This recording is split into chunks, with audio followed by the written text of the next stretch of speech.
Xin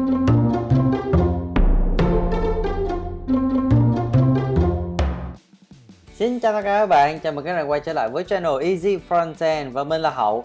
Trong video này mình sẽ cùng các bạn đi tìm hiểu tổng quát về Custom Hooks các bạn ha. Rồi, mình sẽ cùng nhau tìm hiểu là Custom Hooks nó là gì, mình khi nào mình sử dụng nó và một cái ví dụ đơn giản để cho các bạn có thể nắm và hiểu được cách xài Custom Hook các bạn ha.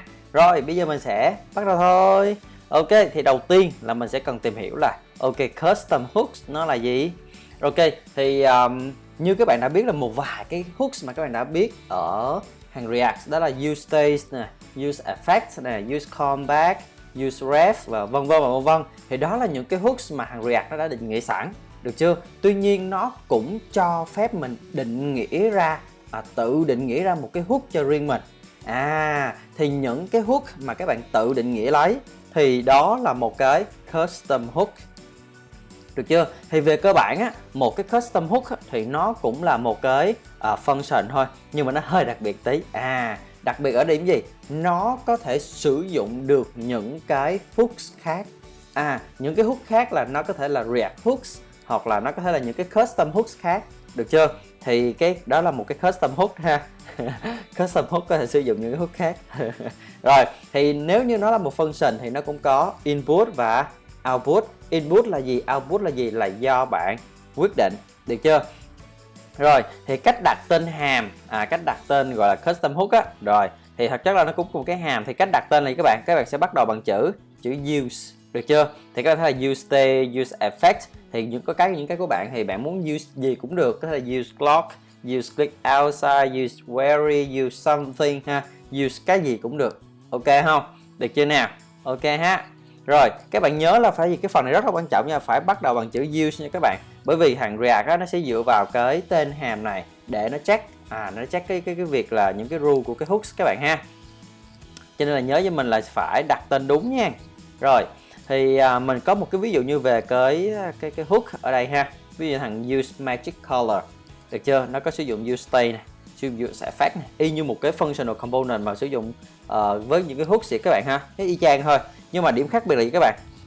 Cái phần return á, đối với functional component nó return về JSX, nhưng đối với custom hook thì nó return, đúng rồi, nó return về dữ liệu, nó return về data ha, được chưa? Ở đây nó có thể là một cái biến, một cái object, một cái array hay là bất cứ một cái gì ha. Nói chung cái output trả ra tùy bạn quyết định nó là cái gì. Ok ha. Rồi, thì cái thằng use magic color này làm cái gì? Nó làm là gì các bạn? Nó sẽ có một cái state color này các bạn ha. Và nó sẽ giúp mình là gì, cứ sau mỗi 2 giây nó sẽ đi random một cái color mới và nó cập nhật lại cái color và nó return cái color này. Như vậy, những ông nào mà muốn thì các bạn có một cái color mới sau mỗi 2 giây thì sử dụng cái use magic color này. Được chưa? Thì mình định nghĩa xong đúng không? Thì cách sử dụng như thế nào? Cách sử dụng rất đơn giản luôn, cách sử dụng rất là đơn giản. Rồi, thì các bạn thấy là gì? Ví dụ mình có một cái thằng magic box ở đây, được chưa? Thì cách sử dụng là gì các bạn? Mình sử dụng use magic color là cái hook trên đây này mình nghĩa nè. Đó. Rồi mình sẽ sử dụng ở đây và mình sẽ có được cái color ở đây. Được chưa? Và khi mỗi lần mà cứ sau mỗi 2 giây á, nó sẽ có một cái color mới thì nó sẽ trả vào cái color này và nó render lại cái UI cho mình. Như vậy là cái magic box này cứ sau mỗi 2 giây nó lại cập nhật lại cái background color. Rất là cool đúng không các bạn? Như vậy là gì? Thằng magic box á, ổng có một cái hàm rất là ghê gớm, được chưa? Cái gọi là use magic color này. Cái use magic color này làm gì bên trong ổng không cần quan tâm, mà ổng chỉ biết là gì? Ok, cứ sau mỗi 2 giây là ổng có một cái color mới rồi ổng render lên UI. Vậy thôi, được chưa? Thì bạn thấy là gì? Cái việc logic tính toán làm sao 2 giây có một color như thế nào đấy thì là ông use magic color này xử lý rồi, và ông chỉ trả về cho mình một cái kết quả thôi, và cuối cùng mình lấy kết quả đó mình render lên UI xong. Như vậy là các bạn thấy là khi mình sử dụng hook á, nó sẽ giúp mình tách riêng biệt được cái phần logic ra khỏi phần UI. Logic mình đã gom vô hết đúng cái ông custom hook này mất tiêu rồi, được chưa? Rất là khỏe cho mình. Rồi, cái nữa là gì các bạn? Khi mà bạn đã có cái custom hook này rồi, bạn hoàn toàn có thể sử dụng ở một component khác, không nhất thiết là của Magic Box không. Tức là những component khác, Magic Box 1, Magic Box 2, Magic Box 3, ví dụ vậy.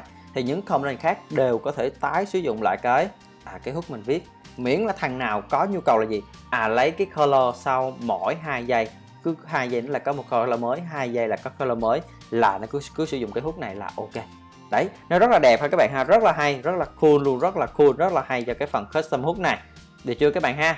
Đấy, như vậy các bạn đã thấy là gì, rất là cách viết custom hook cũng khá là đơn giản các bạn ha.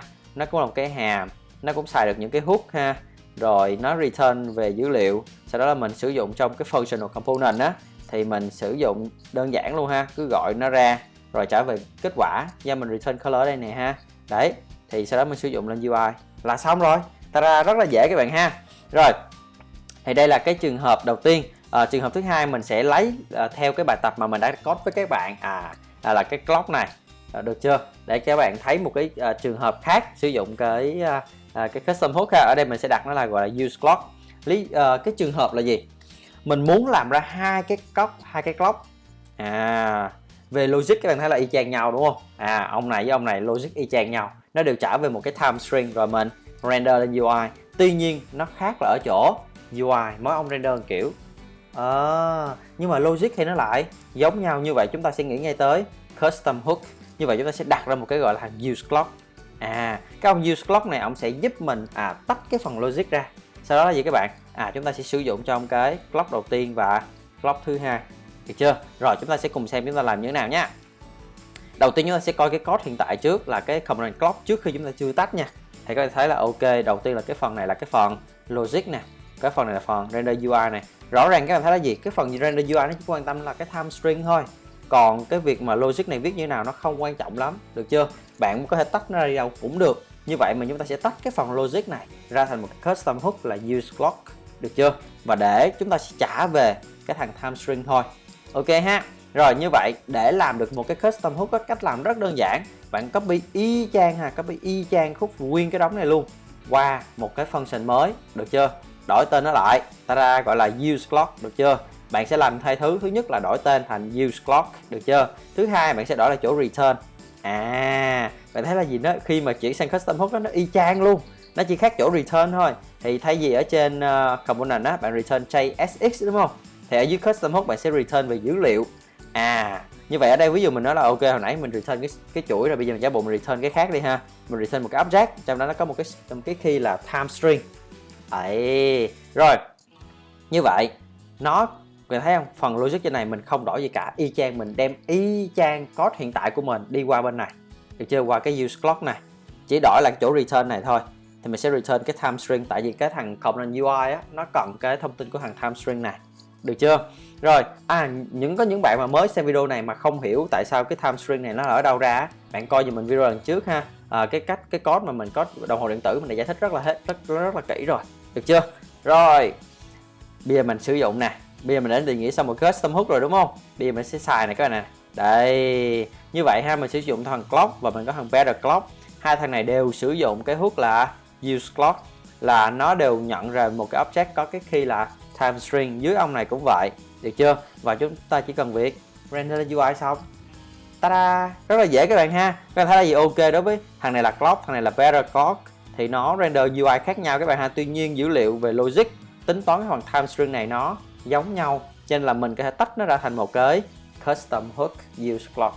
Ta-da! Rất là dễ các bạn ha. Rất là cool luôn, rất là cool ngọc cho phần custom hook các bạn ha. Mình có thể tách được cái phần logic ra cái phần UI, được chưa? Để mình nhìn cái phần UI cho nó đơn giản hơn một tí và mình hoàn toàn có thể tái sử dụng lại được. Đó là ý tưởng thằng custom hook các bạn ha. Quá tuyệt vời luôn. Rồi thì trong cái phần video này á thì mình muốn giới thiệu các bạn về cái custom hook thôi ha. Thì tóm lại á, custom hook thì nó là một, đơn giản nó cũng là một cái function thôi, nhưng mà nó hơi đặc biệt, nó có thể sử dụng những cái hooks khác các bạn ha. Custom hook á, nó na ná giống như cái functional component mà sử dụng hooks gì các bạn, nhưng mà nó khác ở chỗ là gì?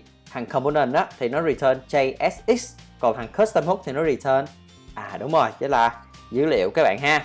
Rồi cái dữ liệu này sẽ được xài trong functional component để nó render lên UI các bạn ha. Rồi mình có để những cái tài liệu tham khảo ở đây các bạn ha, các bạn có thể xem thêm về tài liệu chính thức nè, rồi những cái hooks khác mà người ta đã viết sẵn thì bạn có thể coi thêm ha. Rồi một cái plugin của S-Link để check về những cái rule, những cái mà React Hooks nó làm ha, để check giúp mình để mình phát hiện những cái lỗi mà mình viết trong quá trình mình dev ha. Rồi thì ở video tiếp theo mình sẽ cùng các bạn code những cái hooks, custom hooks cơ bản, được chưa? Sau đó là mình sẽ viết một vài cái hooks nâng cao lên một tí, nó hay ho ho một xíu, được chưa? Nhưng mà đầu tiên các bạn phải biết nó là gì trước đã, và cách viết đơn giản như thế nào trước ha. Ok, thì mình sẽ tạm dừng video này ở đây. Cảm ơn tất cả các bạn đã theo dõi video của mình. Xin chào và hẹn gặp các bạn ở video tiếp theo nha.